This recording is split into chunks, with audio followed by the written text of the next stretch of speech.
അതെ, നമ്മൾ ഇന്ന് കാണിക്കാൻ പോകുന്നതേ നല്ല മലപ്പുറംകാരുടെ ഒന്നാന്തരം തലക്കറിയാണ്. അപ്പം തലക്കറി എന്ന് പറഞ്ഞു കഴിഞ്ഞാൽ നല്ല അടിപൊളി നെന്മീനും ചൂരത്തലയും കൂടെ മിക്സ് ചെയ്തിട്ടാണ് ഈ ഒരു തലക്കറി ഉണ്ടാക്കുന്നത്. അപ്പം സാധാരണ നമ്മൾ ഒരു രീതിയിലൊക്കെ മാത്രമേ ഈ തലക്കറിയൊക്കെ വെച്ച് കണ്ടിട്ടുള്ളൂ. ഈ രണ്ട് മീനിൻ്റെയും കൂടെ തലയൊക്കെ മിക്സ് ചെയ്തിട്ട് വെക്കുക എന്ന് പറയുന്നത് എനിക്കറിയത്തില്ല. പക്ഷേ നല്ല അടിപൊളിയായിട്ട് ഉണ്ടാക്കാനും പറ്റും, കഴിക്കാനും പറ്റും. അപ്പം നമുക്ക് ഈ മീൻ രണ്ടും നന്നായിട്ട് ക്ലീൻ ആക്കി എടുക്കണം. അപ്പം നമ്മളതൊന്ന് നന്നായിട്ട് ക്ലീൻ ആക്കി എടുത്തിട്ടുണ്ട്. ഇനി ഇതിനാവശ്യമായ കൊച്ചുള്ളി, ഇഞ്ചി, വെളുത്തുള്ളി, പച്ചക്കുരുമുളക്, കറിവേപ്പില, പിന്നെ ഒരു സവാളയും കൂടെ നമ്മൾ എടുക്കുന്നുണ്ട്.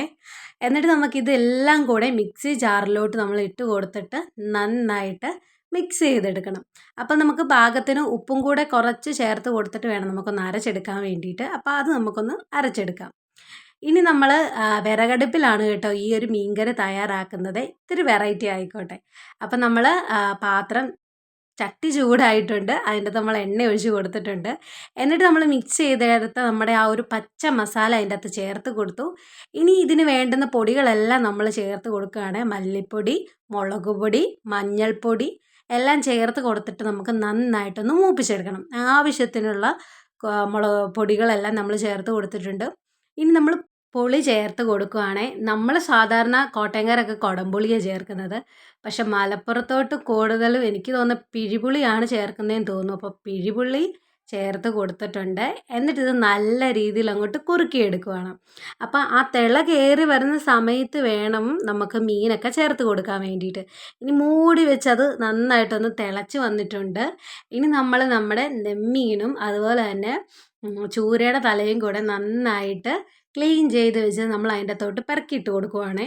എന്നിട്ട് നമുക്ക് ഇത് നമ്മൾ ചെറിയ ചെറിയ കഷ്ണങ്ങളാക്കിയിട്ടുണ്ട്. അതുകൊണ്ട് തന്നെ നമുക്ക് അത് മുങ്ങിക്കിടക്കുന്ന അത്രയും ഗ്രേവി ഉള്ളത് കൊണ്ട് തന്നെ നമുക്ക് തിരിച്ചും മറിച്ചും ഇട്ട് കൊടുക്കേണ്ട ആവശ്യമില്ല. അപ്പോൾ പെട്ടെന്ന് തന്നെ നമുക്ക് വെന്ത് കിട്ടും.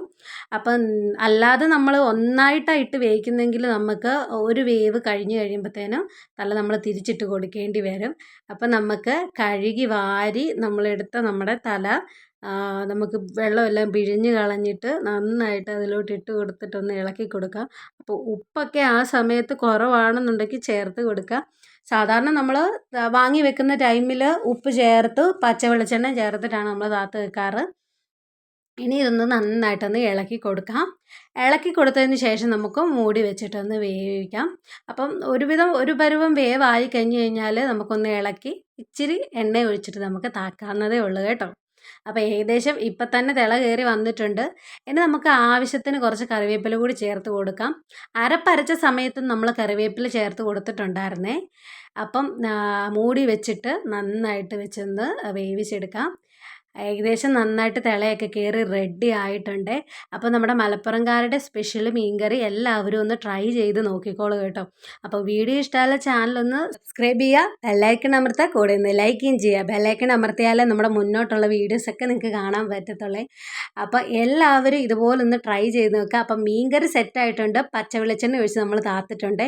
ഇനി നല്ല ഉടച്ച് കുത്തിയ കപ്പയുടെ കൂടെ കഴിക്കാൻ ഈ ഒരൊറ്റ കറി മാത്രം മതി, വേറെ ഒന്നും ഇല്ലെങ്കിലും വേണ്ടില്ല. അത്രയ്ക്കും അടിപൊളി ടേസ്റ്റാണ് കേട്ടോ.